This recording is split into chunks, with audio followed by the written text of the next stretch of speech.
Oh, like 28. I've got like 28 shorts, which are clips from, most of them are clips from either the public meetings or from the private courses that have been held. They're like um, 30-second clips that give you like little teasers of things that were taught in the courses, that kind of thing, to give you an idea of what's going on, some, you know, important points that were brought up.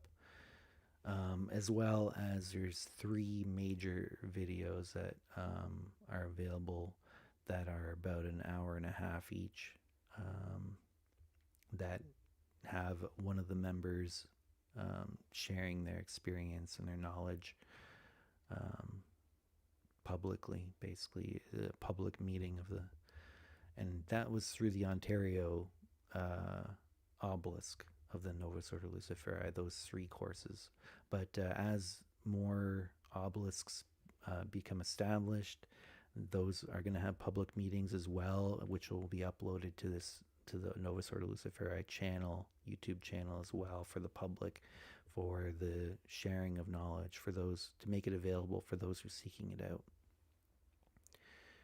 As I said, like part of our goal is to make knowledge available to those who are seeking it, to be accessible, you know.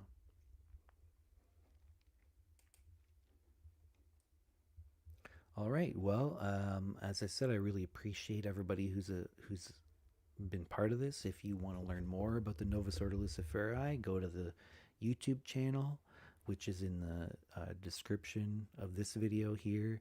You can go to novusordoluciferi.org, and that will give you an introduction to what we're about, how to join. It has a link to the Patreon, um, which is just Patreon. Where is it here? It's just patreon.com/Novus Ordo Luciferi. There's actually a lot of information on there about the order, as well as if you become a free follower of that Patreon.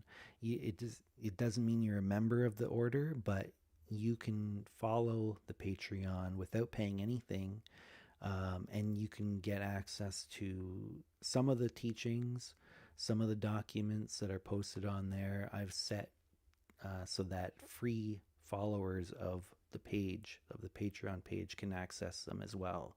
So you don't necessarily have to be a member to get access to some of these documents. So I encourage anybody who's curious, go to patreon.com/Novus Ordo Luciferi. Follow the Patreon account, even if you aren't sure yet. Just follow it as a free follower of the page, and you can get access. It'll unlock a certain percentage of those posts are set so that free followers of the page, of the Patreon page, can read them as well and access them. So there's a recent document about Gnostic Luciferianism that goes into some of the mythos utilized in the order, and that's available just if you just follow the page without even paying anything, without becoming a member. You can get access to some of these documents like that as well. So I encourage anybody who's on the fence about it, just go ahead and follow it for free and check out some of the material that's available for free followers of the page, and see what you think.